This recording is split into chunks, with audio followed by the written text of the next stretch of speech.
Dr. Kenneth mukhang pasado sa mga netizen para kay Catherine Bernardo. Alamin ang buong detalye.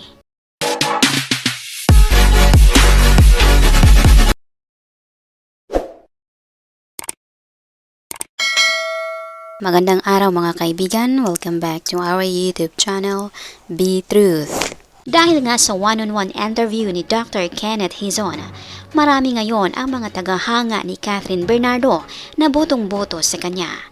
Dahil bukod umano sa gwapo at doktor, mabait rin umano ito at humble, kaya para sa kanila, mas bagay ito kay Catherine. Hinahangaan din ng mga tagahanga ang sagot sa interview ni Dr. Kenneth dahil walang paligoy-ligoy ito o walang pagkukunwari. Kaya mas binoto nila ito dahil honest. Marami ring kinikilig o napakilig sa kanyang mga isinagot. Isa na lamang dito na kinumpirman niya na single pa pala siya at crush din pala niya si Catherine noon. Kaya naniniwala ang mga tagahanga na baka ito na ang forever ni Catherine Bernardo.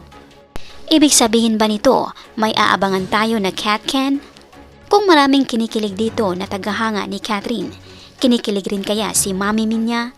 Yan ang ating abangan kung ano rin ang masasabi ng ina nito kay Catherine patungkol dito. Dahil magkaklase naman di umano sila, may rason din naman silang magkita dahil magkakilala na noon pa.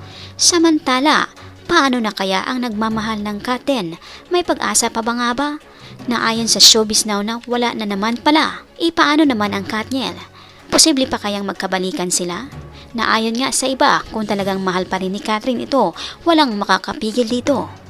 Mga kaibigan, anong masasabi mo dito? Ano man ang iyong opinion o komento, welcome kayo dito. Maraming salamat po.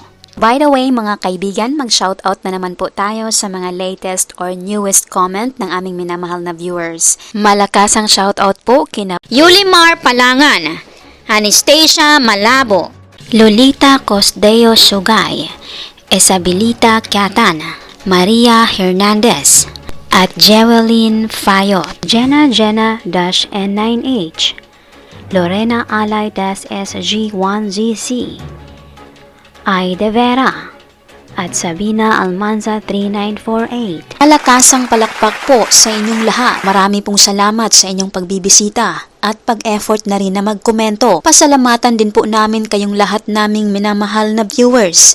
Nag-comment man po kayo o hindi, na-appreciate po namin ang inyong pagbibisita. Taos-puso po naming pinapasalamatan ang inyong ibinahaging oras upang mabisita ang aming munting channel. Saan man po kayo naroroon, mag-ingat po kayo lagi. Malakasang palakpak po sa inyong lahat. God bless us po at maraming salamat.